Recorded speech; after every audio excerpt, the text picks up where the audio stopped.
सबसे पहले इस बजट को पारित करने वाले माननीय वित्त मंत्री स्वास्थ्य सेवा का लाभ ले रहे हैं, उनकी कुशलता की प्रार्थना करते हैं, कामना करते हैं। लेकिन जिन्होंने बजट को पारित किया है उन्हें अपनी इस व्यवस्था पे विश्वास नहीं है। वो अपना इलाज इस राज्य के एक महंगे और प्राइवेट अस्पताल में कर रहे हैं।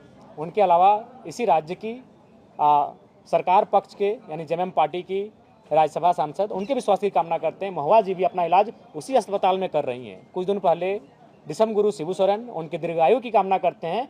वह विशेष सेवा से दिल्ली गए थे इलाज करने के लिए। कुछ दिन पहले माननीय स्वास्थ्य मंत्री इरफान जी भी अपने परिजन को लेकर गुजरात गए थे, हालांकि उनके भी स्वास्थ्य की कामना करते हैं। तो सवाल मेरा यही था कि आपका बजट अगर इतना सच्चाई है, इस बजट में अगर इतनी सार्थकता है, तो आप लोग अपना इलाज रिम्स में क्यों नहीं कर पा रहे हैं?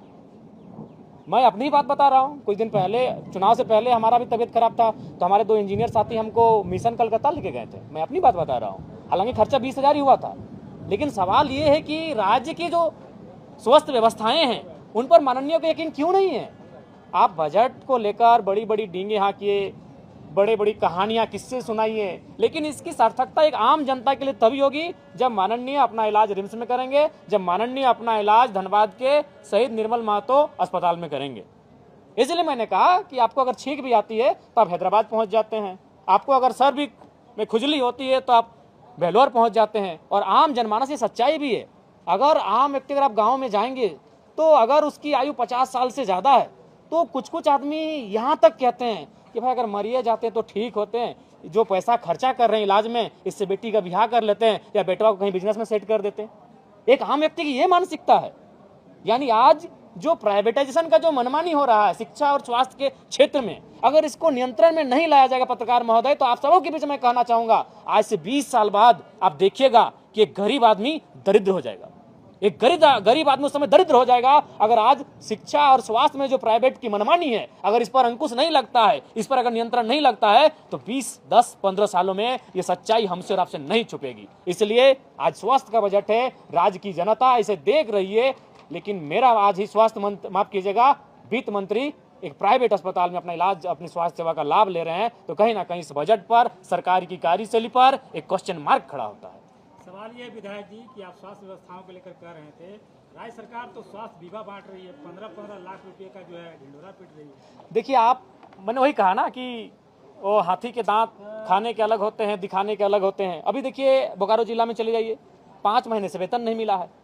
अरे भाई, आपको वोट चाहिए, आप सरकार बनाएंगे सरकारी, और आप सारे सिस्टम को आउटसोर्स के माध्यम से कर दिए। अरे कम से कम शिक्षा और स्वास्थ्य को तो बख्श दीजिए, वहां तो आउटसोर्स को छोड़ दीजिए। अब सारी चीजों को आउटसोर्स के हवाले डाल दिया। आउटसोर्स में क्या होता है? सबसे पहला बात तो आप सर्च कर लीजिएगा, एक भी कंपनी इस राज्य की आउटसोर्सिंग जो एजेंसी है इस राज्य की नहीं है। इस सरकार को संज्ञान में लेते हुए कम से कम देखिए, उसमें अभी जैसे कि आप किसी भी सेक्टर में चले जाएं, चाहे वो शिक्षा का है, स्वास्थ्य का है, एजेंसियों के माध्यम से वहाँ कार्य लिया जाता है। जैसे कि आप अगर मान के चलिए कोई भी पद में या फिर कोई कार्य करना चाहते हैं, सेवा देना चाहते हैं, तो आपको नहीं करने से भी तो अनुमान 3 लाख 4 लाख रुपया जो आउटसोर्सिंग एजेंसी है वो आपसे लेती है। फिर आपको वो नौकरी पे रखती है, आपका पेमेंट 12,000, 15,000, 16,000 भी हो सकता है, और 4-5 सालों बाद वो एजेंसी वहाँ से चली जाती है, नई एजेंसी आती है और नई एजेंसी नए वर्कर लेकर आती है, और फिर वो आंदोलन करते रहते हैं, धरना प्रदर्शन करते रहते हैं, उनकी सुनने वाला कोई नहीं। इससे बेहतर अच्छा है कम से कम शिक्षा और स्वास्थ्य को दुरुस्त करें और वहाँ आउटसोर्सिंग के खेल को समाप्त किया जाए। धन्यवाद। स्वास्थ्य मंत्री ने सदन के अंदर आपके सवालों का जवाब देते नजर आते हैं ना सदन के बाहर?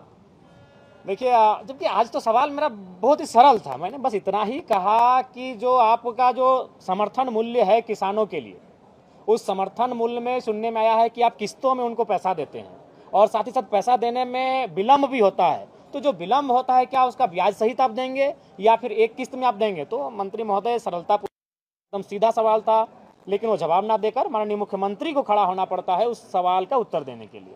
तो क्या परिस्थितियां हैं, स्थितियां क्या हैं, ये आपसे छुपा नहीं है। और एक सवाल इसमें था आपका गृह विभाग का वैकेंसी को लेकर था। इससे पूर्व का जो वित्तीय वर्ष था 2022 या 23 का था, उसमें लगभग 1,40,000 के आसपास सिपाहियों की मतलब बहाली लेने के लिए वित्तीय बजट में वो प्रस्ताव था, और अभी वो घटकर 1 लाख के आसपास हो गया, यानी 40,000 कम हो रहा है। जबकि अगर राज्य की संख्या बढ़ रही है, राज्य की आबादी बढ़ रही है, युवाओं की संख्या बढ़ रही है, और युवा जो होता है वो पहली प्राथमिकता झारखंड जैसे राज्य में, चूंकि गुरु जी भी कहते थे पेड़ चढ़ो उतरो और पुलिस की नौकरी ले लो, तो इस राज्य के युवा आज भी पुलिस की जो नौकरी है उसको एक लक्ष्य मानते हैं। और आप सीधे 40,000 घटा दिए, जबकि आबादी बढ़ रही है। तो उस पर भी कहीं ना कहीं हमें लगता है सरकार की मंशा साफ नहीं है। और हमारे गाँव में तो आज भी एक कहावत है कि गाँव में गिदर दुए चीजें टका कमेबे, टणिया दौड़ के ना तो मटिया कोड़ के। तो टणिया दौड़ के उसका मतलब यही है, दौड़ के मतलब ग्राउंड में दौड़ के, खेत में दौड़ के पुलिस की नौकरी। तो उसमें भी कटौती की जा रही है, जो कि मेरे हिसाब से कतई उचित नहीं है। धन्यवाद।